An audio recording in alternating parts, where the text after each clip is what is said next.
This channel does not promote any violent, harmful, or illegal activities. All content provided by this channel is meant for an educational purpose only. উপনির্বাচনে বিক্ষিপ্ত অশান্তি, কোথাও BJP প্রার্থীকে তারা, কোথাও চলল গুলি, জানিয়ে দিনভর সরগরম থাকলো রাজ্য রাজনীতি।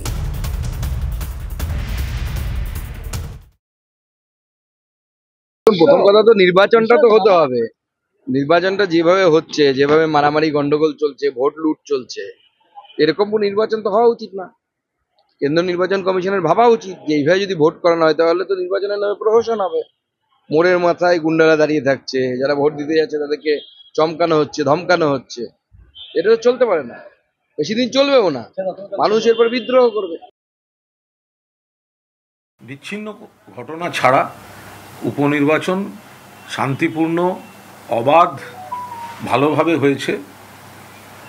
মানিকতলা কেন্দ্রে পুরোদস্তুর উৎসবের মেজাজে ভোট। বাকি তিনটি কেন্দ্রেও মানুষ তৃণমূল কংগ্রেসকে ভালোবেসে ভোট দিয়েছেন। কোনো জায়গায় বিজেপির নিজেদের মধ্যে আদি বিজেপি তৎকাল বিজেপির মারামারিটা রাস্তায় নেমে এসছে। কোথাও আবার বিজেপি পায়ে পা দিয়ে ঝগড়া করে কোনো গণ্ডগোল করাতে চেয়েছে যাতে হারের পরের ছুতো তৈরি করা যায়। বিজেপি চেষ্টা করেছিল তাতে বদনাম করার জন্য এই ধরনের কোনো ঘটনা ঘটাতে, সিপিএমের মদত ছিল তাতে, কিন্তু মোটের উপর সব ঠিকঠাক, শান্তিপূর্ণ, অবাধ। সিবিআই এর অপব্যবহারের অভিযোগে সুপ্রিম কোর্টে রাজ্যের মামলা। পশ্চিমবঙ্গ সরকারের রাজ্যে শুনবে সুপ্রিম কোর্ট। মামলা খারিজের কেন্দ্রের দাবি শুনল না সর্বোচ্চ আদালত। তদন্ত করতে গেলে সিবিআইকে রাজ্যের অনুমতি নিতে হবে, আর এই যুক্তিতে সুপ্রিম কোর্টের দ্বারস্থ হয় রাজ্য সরকার। সিবিআই স্বাধীন সংস্থা, তাই মামলা গ্রহণযোগ্য নয়। যুক্তি কেন্দ্রের এই যুক্তি খারিজ করল সুপ্রিম কোর্ট।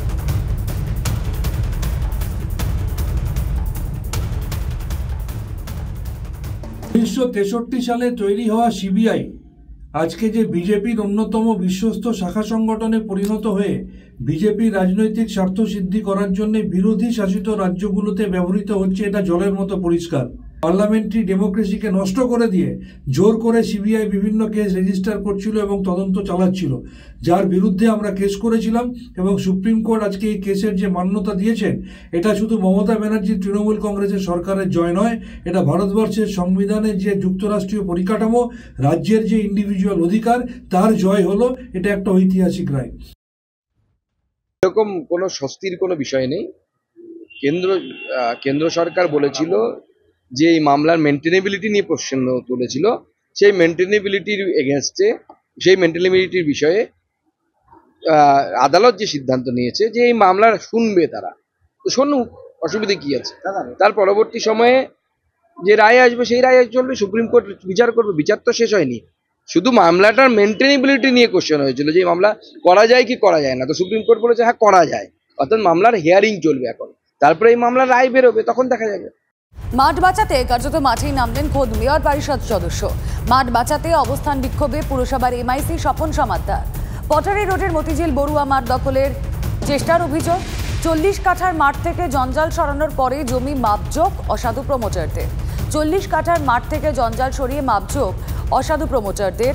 রাজনৈতিক ছত্রছায়া থেকে মাঠ দখলের চেষ্টা, অভিযোগ স্বপনের। মাঠ বাঁচাতে মেয়র ও পুলিশের কাছেও আর্জি স্বপন সমাদ্দারের। মেয়র পরিষদের দাবি সরকার মাঠের জমি অধিগ্রহণ করুক, শিশুদের জন্য খেলার মাঠ তৈরির আশ্বাস মেয়র পরিষদ সদস্যের।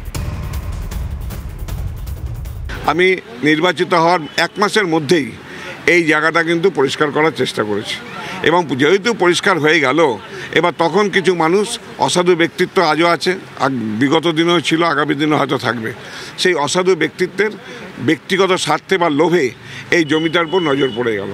সুতরাং আমাদের লক্ষ্য থাকবে একজন প্রতিনিধি হিসাবে এলাকার সমস্ত মানুষকে নিয়ে, দেখুন কোনো ঝান্ডা নেই, আমরা সমস্ত নাগরিককে আহ্বান করেছি যে এই মাঠটা আপনাদের জন্য রক্ষা করতে হবে, নেক্সট প্রজন্মের শিশুদের ভবিষ্যতের কথা মাথায় রেখে রক্ষা করতে হবে। তাই জন্য আমরা আজকে গণ অবস্থান রেখেছি 1 দিনের নোটিশে।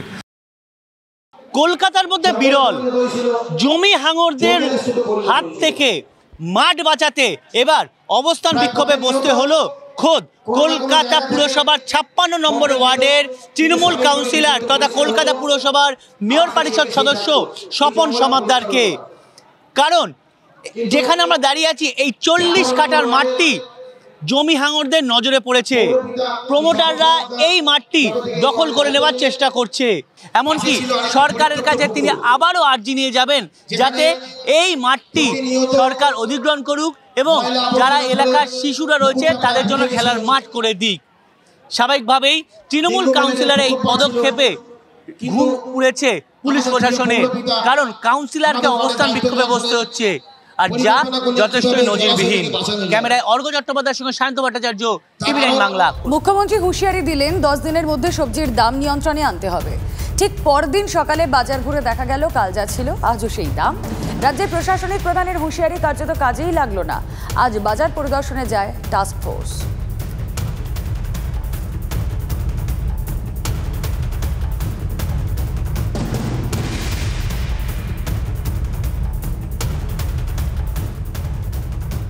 সবজি থেকে তরি তরকারি সবকিছুর দামই আকাশ ছোঁয়া।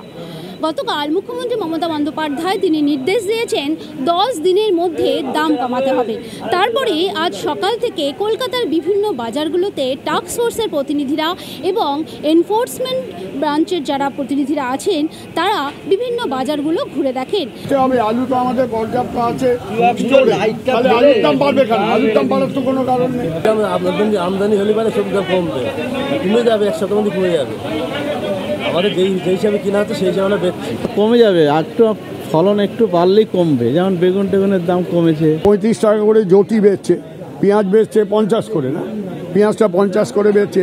সেইটা আদৌ এদের দামটা ঠিক কেনা আমরা হোলসেল মার্কেটে আজকে যাচ্ছি, গিয়ে দেখছি। তা এছাড়াও যারা এমনি সাপ্লাই করে হোলসেলে তাদের সঙ্গে কথা বলছি, এবং কোল্ড স্টোরেজে যারা দায়িত্বে আছেন সংগঠন করেন তাদের সঙ্গে কথা চলছে যাতে আলুটা ঠিকঠাক দামে বেরোয়।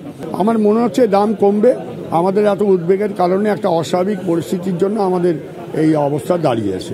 ক্রেতারা বলছেন যে এই নজরদারি অনেক আগে থেকে হওয়া উচিত ছিল। অনেক আগে উদ্যোগ নিলে ভালো হতো, সরকার অ্যাক্টিভ হলে তো ভালো। অফকোর্স অনেক ভালো হতো। অনেক যারা লোকজন যারা কিনছে সবাই তো সেম স্ট্যান্ডার্ড থেকে নয়, যারা মিডল ক্লাস লোক তাদের অনেক সুবিধা হয় এগুলো, এই জিনিসগুলো যদি কমে যায়। টাস্ক ফোর্সে যে নজরদারি তার জন্য যদি দাম কমে তাহলে উপকৃত হবেন সাধারণ মধ্যবিত্তরাই। ক্যামেরা দীপঙ্কর জানার সঙ্গে সোমা দাস, টিভি9 বাংলা, কলকাতা। রেলের জমির দখলদার উচ্ছেদ নিয়ে ধুন্ধুমার রামপুরহাটে। রেল পুলিশের সঙ্গে ব্যবসায়ীদের ধস্তাধস্তি, দফায় দফায় বিক্ষোভ, বুলডোজার নিয়ে উচ্ছেদ অভিযানে নামেন রেলের আধিকারিকরা। রেলের জমিতে থাকা দোকান এবং বাড়ি উচ্ছেদ শুরু হতেই বিক্ষোভ। উচ্ছেদ অভিযানের প্রতিবাদে রাস্তা অবরোধ রামপুরহাটে।